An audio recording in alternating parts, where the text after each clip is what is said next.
Hi folks, this short video is going to show you how you can create a Padlet for yourself. So right now I am at Padlet.com and I have signed in, so you do need to sign in and create an account so that it will save your Padlets for you. And once you are on your dashboard, then you can go up to Make a Padlet. And when I click on Make a Padlet, it gives me a few options that are here. I can start with a blank wall, canvas, stream, grid, or shelf. It sort of depends on what you're looking for in terms of your responses. So a shelf, as it says, it contains a series of columns to make things a bit more organized, whereas the wall, things are a little bit more scattered. So for example, if I were to create the shelf one here, then I would just click on Select, and it will start my Padlet for me. And once this comes up, then I have the few options here of, first of all, perhaps renaming this. So if I want to rename this to my EML Padlet, and then maybe give it a description to say something like, define what EML means.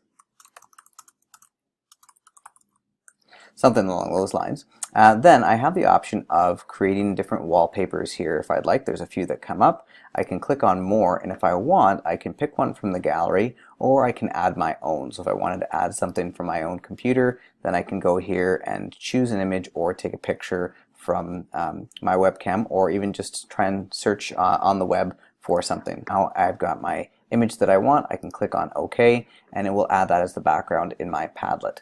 And then I can go back, and if I want to, if I'm happy with everything, I can just click on Next, and then it's going to give me a few options here. And I want to make sure that this Padlet is not secret necessarily, and it's not private, because otherwise people won't be able to share, but I do want to make it public, excuse me.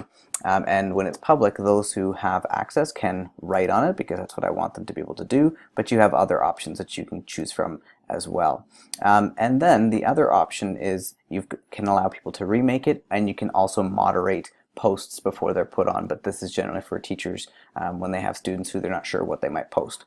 So if I click on Next here, then it says that I can start posting, and I can now name my first column to column 1, click Save, add another one, column 2, and maybe add a third one, which is column 3.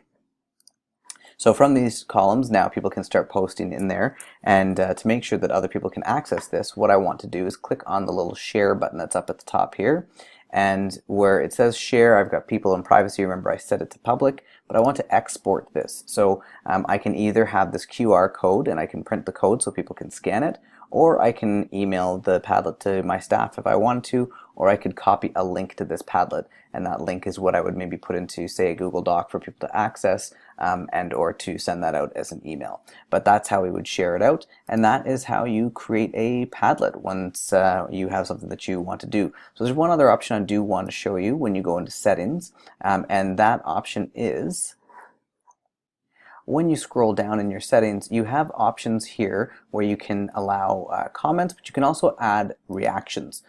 So the reactions is sort of a new feature, but you can have people like posts, vote up or down on a post, give a post a star or a grade, but that's a little bit different and a little bit of a different topic altogether. So having it like a post or having stars so people can vote on it is sometimes a good thing as well. So if I click on Save, then any posts that come in can be liked by the people who are posting. So hopefully this short little video was helpful. As always, let me know if you have any questions, and we'll talk to you soon.